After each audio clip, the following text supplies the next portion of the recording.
Sorotan lain, Saudara Presiden Prabowo Subianto memberikan kesempatan dan mengaku akan memaafkan para koruptor apabila mereka mengembalikan uang rakyat yang telah dicuri. Pernyataan Presiden ini pun menuai beragam respons dari sejumlah pihak.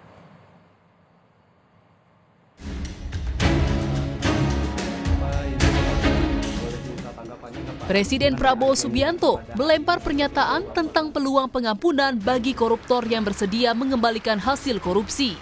Di depan mahasiswa Indonesia di Kairo, Mesir, Prabowo menyebut koruptor akan dimaafkan jika mengembalikan uang yang telah dicurinya kepada negara. Hai para koruptor atau yang merasa pernah mencuri dari rakyat, kalau kau kembalikan yang kau curi, ya mungkin kita maafkan, tapi kembalikan dong. Nanti kita beri kesempatan cara mengembalikannya, bisa diam-diam supaya nggak ketahuan. Mengembalikan loh ya, tapi kembalikan. Saya dalam minggu-minggu ini, bulan-bulan ini, saya dalam rangka memberi, apa istilahnya tuh, memberi memberi kesempatan untuk tobat. Menteri Koordinator Bidang Hukum, HAM, Imigrasi dan Pemasyarakatan, Yusril Iza Mahendra menyebut Presiden bisa saja mengeluarkan amnesti dan abolisi sebagai mekanisme memaafkan koruptor jika mengembalikan hasil korupsinya. Kata Yusril, meski Undang-Undang Pidana Korupsi menyatakan pengembalian aset tidak menghapuskan perbuatan pidana, namun Undang-Undang Dasar tahun 1945 memberi wewenang Presiden untuk memberi grasi, amnesti dan abolisi untuk tindak pidana apapun. Presiden bisa memberikan abolisi, bisa juga memberikan abolisi, jadi perkaranya tidak dituntut.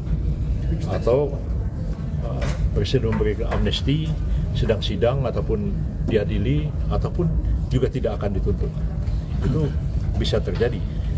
Jadi kalau itu dilakukan, maka ketentuan tentang bahwa meskipun mengembalikan kerugian negara tidak menghapuskan sifat pidananya, itu kalau diberikan abolisi amnesti, ya perkara itu selesai.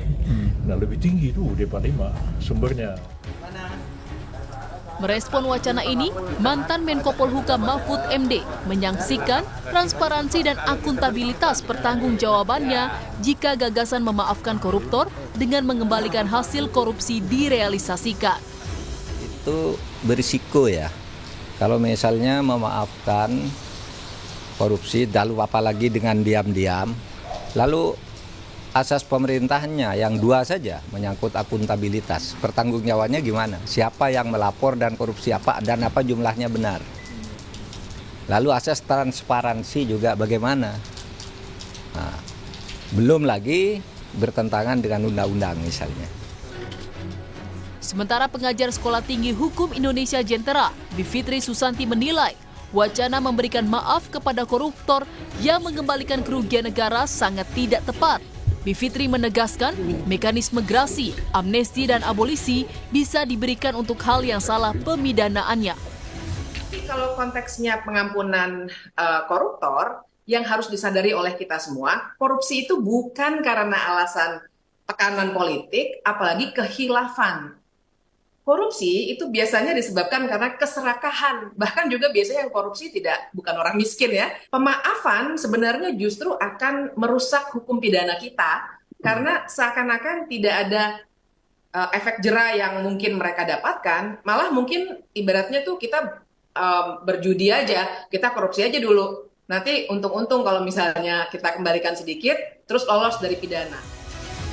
Wacana memaafkan koruptor jika mau mengembalikan hasil curian menuai banyak tanggapan. Sejumlah kalangan menilai sebaiknya Presiden Prabowo fokus mempercepat RUU perampasan aset yang tak masuk prolegnas DPR. Tim Liputan Kompas TV.